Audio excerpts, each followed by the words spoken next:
दोस्तों यह बिहार की नवनिर्वाचित विधायिका जिसने कि अपने विधानसभा में 88,000 वोट से चुनाव जीता है, लेकिन इसको ठीक से शपथ पत्र पढ़ना नहीं आता है। मैं विभा देवी, मैं विधानसभा के सदस्य निर्वाचित हुई हूँ। मैं ईश्वर से शपथ लेती हूँ।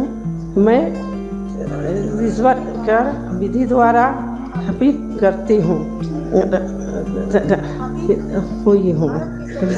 एक कागज में हिंदी में लिख करके दिया है शपथ पत्र, लेकिन हिंदी तक इस महिला को पढ़ना नहीं आता है। लेकिन इसको जनता ने 88,000 वोट से चुनाव जिताया है। बल्कि इसी चुनाव में केसी सिन्हा जैसे लोग जिसने कि सैकड़ों बुक लिखे हैं, हम लोग 10th 12th इसी के लिखे हुए बुक को पढ़ करके पास होते हैं, लेकिन उसको मात्र 3,000 वोट मिला है।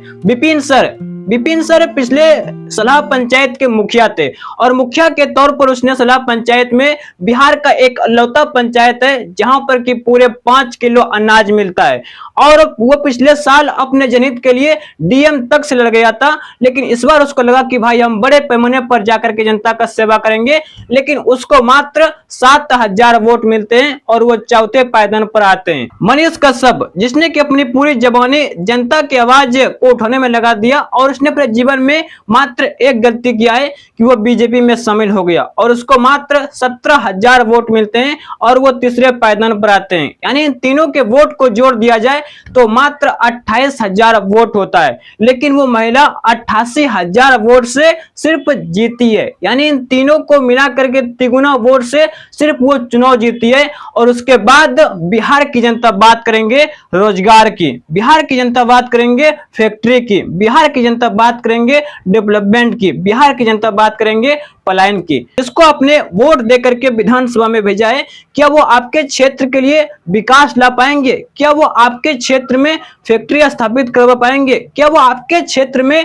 डेवलपमेंट लेकर के आ पाएंगे? जिसको कि ठीक से हिंदी तक पढ़ना नहीं आता है और उसको आपने 88,000 वोट से चुनाव जिताया है। खान सर ने एक इंटरव्यू में कहा था कि यदि बिहार में आप इसरो के साइंटिस्ट को मुखिया का चुनाव लड़वा दीजिएगा तो मुखिया का चुनाव हार जाएगा, और उसने 110% यह बात सही कहा था। और इस चुनाव से यह साफ हो चुका है कि ना तो बिहार की जनता को अच्छे नेता से मतलब है, ना तो पढ़े लिखे नेता से मतलब है, ना तो उसको रोजगार से मतलब है, ना तो उसको पलायन से मतलब है, ना तो उसको डेवलपमेंट से मतलब है।